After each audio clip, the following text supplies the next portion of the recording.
지갑털이 연구소입니다. 혹시 이런 경험 있으신가요? TV에서 건강 프로그램을 보고 있는데 출연자가 이렇게 말하는 거예요. 이 성분을 먹고 관절 통증이 많이 줄어들었어요. 이걸 먹기 시작한 후 뇌경색을 극복했어요. 2주 만에 허리둘레가 감소했어요.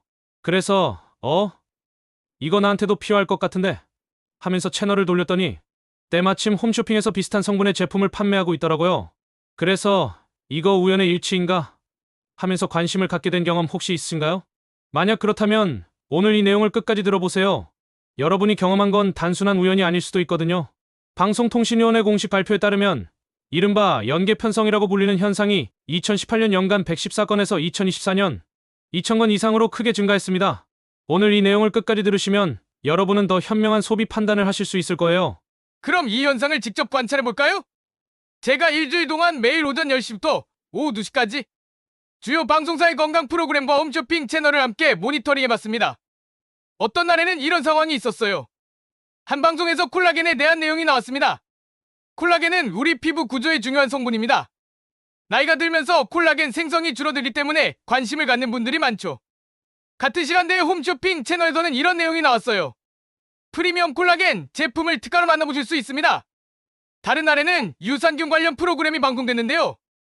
유산균이 장 건강에 도움이 될 수 있다는 연구들이 많이 발표되고 있습니다. 비슷한 시간에 홈쇼핑에서는 프로바이오틱스 유산균을 특별 할인가에 만나보세요. 또 다른 날에는 다이어트 관련 성분에 대한 프로그램이 있었어요. 최근 연구에서 특정 식물 추출물이 체중 관리에 도움이 될 수 있다는 결과가 나왔습니다. 동시간 홈쇼핑에서는 다이어트에 도움되는 천연 추출물 지금 주문하세요. 이런 식으로 일주일 동안 관찰해본 결과 상당히 많은 경우에서 이런 타이밍의 이치를 발견할 수 있었습니다. 물론 이것만으로는 의도적인 연결이라고 단정할 수는 없겠죠. 하지만 단순한 우연치고는 너무 자주 발생하는 것 같았어요. 이제 방송통신위원회에서 공식 발표한 데이터를 살펴보겠습니다. 방통위는 매년 지상파와 종편 채널의 건강정보 프로그램과 홈쇼핑 채널 간의 연계 편성 현황을 점검하고 있는데요. 2024년 기준 연계 편성 현황을 보면 방송사별로 다음과 같이 집계됐습니다. 방통위 발표에 따르면 종편 중에서는 특정 방송사가 700건 이상으로 가장 많았고 지상파 중에서는 공영방송한 곳이 200건 이상으로 집계됐습니다. 이런 숫자들의 증가 추세가 더욱 주목할 만한데요. 2018년에는 연간 114건이었던 것이 2020년에 756건, 2022년에는 1,500건을 넘어서고 2024년에는 2,000건 이상으로 크게 증가했습니다. 6년 만에 약 17배 증가한 셈이에요.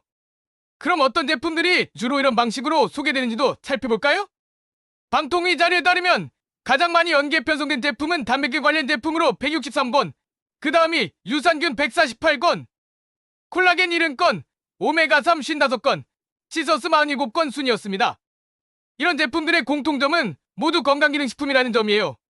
흥미로운 건 방송에서는 절대 구체적인 브랜드명이나 제품명을 언급하지 않는다는 점입니다. 콜라겐이 좋다, 유산균이 도움이 된다, 이런 식으로 성분 자체에 대해서만 이야기하죠.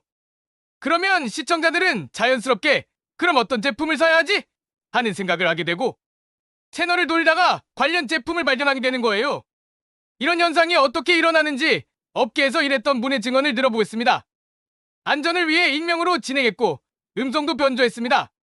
건강 프로그램 제작에는 생각보다 많은 비용이 들어갑니다. 그래서 협찬이나 후원이 필요한 경우가 많죠. 건강기능식품 업체들이 프로그램 제작을 후원하는 경우가 있어요. 후원 규모는 어느 정도인가요? 프로그램 규모나 방송사에 따라 다르지만 상당한 금액이 투입되는 것으로 알고 있습니다. 본방송뿐만 아니라 재방송까지 포함해서 후원하는 경우가 많죠. 그럼 프로그램 내용에도 영향을 주나요? 직접적으로 이걸 팔아달라고 요청하진 않아요. 하지만 이 성분에 대해 다뤄달라, 이런 연구 결과를 소개해달라 같은 제안은 있을 수 있죠. 프로그램에 나오는 일반인 출연자들은 어떤가요? 대부분은 실제로 해당 증상을 경험하신 분들이에요. 하지만 업계 일부에서는 연기자를 섭외하는 경우도 있다는 얘기를 들어본 적이 있습니다. 물론 이건 제가 직접 확인한 것은 아니고 업계에서 떠도는 얘기 수준이에요. 의사 출연진은 어떤가요? 의사분들은 대부분 해당 분야의 전문가들이세요. 다만 방송에서는 특정 제품을 추천하기보다는 일반적인 의학 지식을 전달하는 수준에서 출연하시는 것 같아요. 하지만 시청자들은 그 의사의 말을 듣고 제품을 구매하게 되는 거잖아요. 그게 바로 이 시스템의 애매한 점이에요. 의사는 의학적 사실만 이야기하고 제품 판매는 별도의 홈쇼핑에서 하니까 직접적인 연결고리가 없어 보이거든요. 하지만 시청자 입장에서는 자연스럽게 연결지어 생각하게 되죠. 그럼 실제로 이런 방송을 보고 제품을 구매한 분들의 경험을 들어보겠습니다. 첫 번째 경험담입니다. TV에서 유산균에 대한 프로그램을 봤는데 정말 좋다고 하더라고요. 그래서 홈쇼핑에서 3개월분을 주문했어요. 가격이 생각보다 비쌌는데 건강을 생각하면 괜찮다고 생각했죠. 결과는 어떠셨나요? 솔직히 특별한 변화는 못 느꼈어요. 그래서 나중에 약국에서 물어보니까 훨씬 저렴한 제품도 있다고 하더라고요. 성분은 비슷한데 가격 차이가 꽤 났어요. 두 번째 경험담입니다. 관절이 아파서 관련 프로그램을 자주 봤어요. 어떤 성분이 관절에 좋다고 해서 6개월분을 샀는데 효과를 크게 못 느끼겠더라고요. 그래서 결국 병원에 가서 정식 치료를 받았어요. 세 번째 경험담은 더욱 주의가 필요한 사례입니다. 혈압이 높아서 고민이었는데 어떤 프로그램에서 자연 성분으로도 혈압 관리가 가능하다고 하더라고요. 그래서 약 대신 건강기능식품을 먹어봤는데 혈압이 더 올라가서 결국 응급실에 갔어요. 이런 사례에서 볼 수 있듯이 건강기능식품을 의약품으로 오해하고 사용하는 경우가 있는데 이는 매우 위험할 수 있습니다. 실제로 의료진들은 이런 점을 지속적으로 경고하고 있어요. 건강기능식품은 말 그대로 건강 유지에 도움을 줄 수 있는 식품이지 질병을 치료하는 의약품이 아닙니다. 특히 고혈압, 당뇨병 같은 만성질환은 반드시 의사의 처방에 따라 약물 치료를 받으셔야 해요. 식품의약품안전처에서도 이런 내용을 지속적으로 안내하고 있습니다. 건강기능식품은 의약품이 아니며 질병의 예방이나 치료 효과를 기대해서는 안 됩니다. 건강한 식생활과 함께 건강 유지에 도움을 줄 수 있는 보조적 역할로 이해하시기 바랍니다. 그럼 이제 우리는 어떻게 현명하게 대처할 수 있을까요? 먼저 방송을 시청할 때 주의할 점들을 알려드릴게요. 첫 번째, 화면에 나오는 협찬 고지를 확인하세요. 보통 화면 구석에 아주 작은 글씨로 협찬 영영회사 이런 식으로 나와 있어요. 이런 표시가 있다면 해당 내용이 순수한 정보 전달이 아닐 수 있다는 점을 염두에 두세요. 두 번째, 과장된 표현에 주의하세요. 단 2주 만에 기적적으로 100% 효과 이런 표현이 나온다면 의심해 볼 필요가 있어요. 건강은 하루아침에 만들어지지 않거든요. 세 번째, 전문가가 특정 제품을 직접 추천하지 않는다는 점을 기억하세요. 진짜 의학 정보라면 이 제품을 드세요가 아니라 이런 생활 습관을 가지세요. 이런 성분을 균형 있게 섭취하세요. 이런 식으로 안내할 거예요. 네 번째, 구매를 고려할 때는 이런 것들을 확인해 보세요.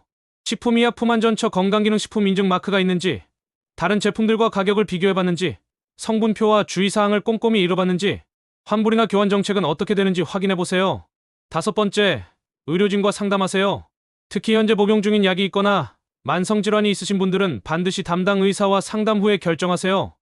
건강기능식품도 기존 약물과 상호작용할 수 있거든요. 여섯 번째, 급하게 결정하지 마세요. 홈쇼핑에서 지금한 특가, 오늘 마지막 이런 표현이 나와도 일단 시간을 갖고 생각해보세요. 정말 좋은 제품이라면 내일도 구매할 수 있을 거예요. 혹시 이미 문제를 경험하셨다면 이런 곳에 도움을 요청하실 수 있어요. 방송 관련해서는 방송통신위원회, 소비자 피해 관련해서는 한국소비자원, 건강기능식품 관련해서는 식품의약품안전처에 문의하실 수 있습니다. 마지막으로 가장 중요한 당부 말씀을 드리면 진짜 건강을 위해서는 단기간에 극적인 효과를 기대하기보다는 꾸준한 관리가 중요해요. 정기적인 건강검진 받기, 균형 잡힌 식사하기, 적당한 운동하기, 충분한 수면 취하기, 스트레스 관리하기 이런 기본적인 것들이야말로 진짜 건강의 비결입니다. 그리고 궁금한 점이나 건강상 문제가 있을 때는 인터넷이나 방송보다는 의료 전문가와 상담하는 것이 가장 안전하고 확실한 방법이에요. 개별 방송사나 제품, 출연진을 비방하거나 매도할 의도는 전혀 없으며 모든 의료 관련 결정은 반드시 전문의와 상담하시기 바랍니다. 오늘 이 내용이 여러분께 도움이 되셨다면 가족이나 주변 분들과도 공유해주세요. 지갑털이 연구소는 앞으로도 여러분의 현명한 소비를 위해 유익한 정보를 전해드리겠습니다. 감사합니다.